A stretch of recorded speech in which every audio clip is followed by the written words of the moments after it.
はいさあ、摂氏10度、時間が9時20分ですね。午後の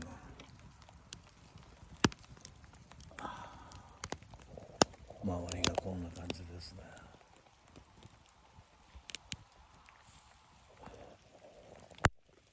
雨が降ってきました。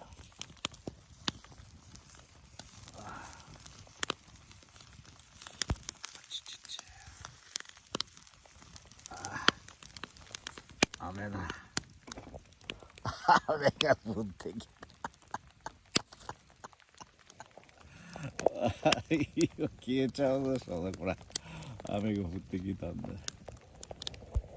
せっかくつけたのに、みたいなやつですね。まあ、しょうがないか。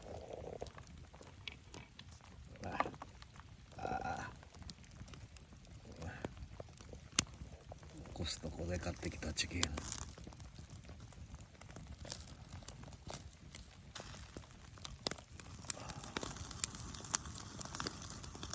これ大ぶりになりそうだな。